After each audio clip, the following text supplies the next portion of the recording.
Bismillahirrahmanirrahim. Assalamualaikum warahmatullahi wabarakatuh. Sini saya akan mempresentasikan mata kuliah administrasi dan supervisi dalam pendidikan dengan materi pengawasan. Pengawasan adalah proses dalam menetapkan ukuran kinerja dan pengambilan tindakan yang dapat mendukung pencapaian hasil yang diharapkan sesuai dengan kinerja yang telah ditetapkan tersebut. Macam dan syarat pengawasan.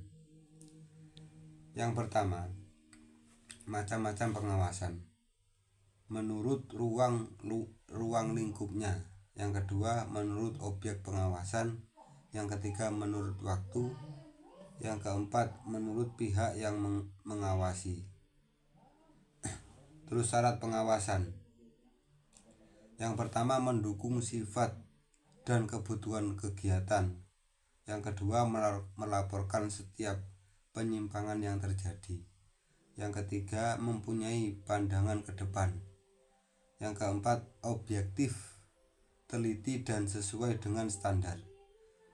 Yang keempat, luas atau fleksibel. Yang selanjutnya, ekonomis. Yang selanjutnya, mudah dimengerti, diikuti dengan perbaikan atau koreksi. Yang terakhir, serasi dengan pola organisasi. Materi berikutnya yaitu tujuan dan fungsi pengawasan. Tujuan pengawasan. Yang pertama, menemukan dan menghilangkan kemacetan yang mungkin timbul. Yang kedua, melakukan pencegahan dan perbaikan kesalahan yang ada. Yang ketiga, mencegah penyimpangan. Yang keempat, mengadakan koreksi apakah hasil sesuai rencana atau tidak. Yang kelima, memperoleh efisiensi dan efektivitas fungsi pengawasan. Yang keenam, menilai apakah pengendalian manajemen telah cukup memadai dan dilaksanakan secara efektif. Yang kedelapan, menilai apakah laporan yang dihasilkan telah menggambarkan kegiatan yang sebenarnya secara cermat dan tepat. Yang kesembilan, menilai apakah setiap unit telah melakukan kebijaksanaan dan prosedur yang menjadi tanggung jawabnya. Yang kesembilan, meneliti apakah kegiatan telah dilaksanakan secara efisien. Yang kesepuluh, meneliti apakah kegiatan telah dilaksanakan secara efektif, yaitu mencapai tujuan yang telah ditetapkan. Yang terakhir, membantu seluruh manajemen dalam menyelesaikan tanggung jawabnya secara efektif. Terus materi yang selanjutnya yaitu tentang manfaat pengawasan. Manfaat pengawasan. Yang pertama, mengembangkan pemahaman dan keterampilan dalam bekerja. Yang kedua, menerima informasi dan perspektif lain mengenai pekerjaan seseorang. Yang ketiga, dukungan baik segi pribadi ataupun pekerjaan. Yang keempat, merencanakan dan memanfaatkan sumber daya pribadi dan profesional yang lebih baik. Yang ketujuh,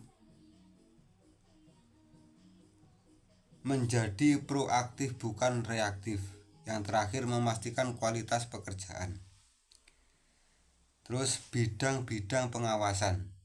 Di sini ada 5 bidang pengawasan, yaitu yang pertama bidang produksi, yang kedua bidang pemasaran, yang ketiga keuangan, yang keempat personalia, yang kelima administrasi atau perkantoran. Terus yang materi selanjutnya yaitu langkah-langkah pengawasan. Pengawasan dan dalam manajemen. Membuat standar. Yang pertama adalah membuat standar. Yang kedua, membandingkan kegiatan standar. Yang ketiga, tindakan, dan yang terakhir administrasi atau perkantoran. pengawasan dalam pendidikan.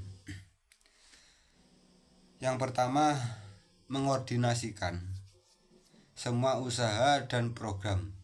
Yang kedua, melengkapi kepemimpinan lembaga pendidikan.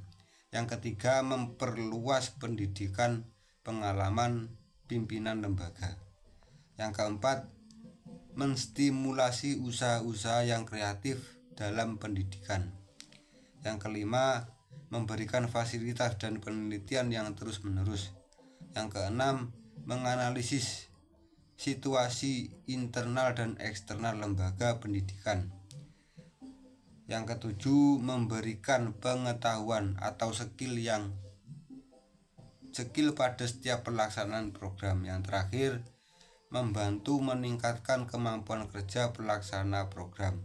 Sekian dari saya. Assalamualaikum warahmatullahi wabarakatuh.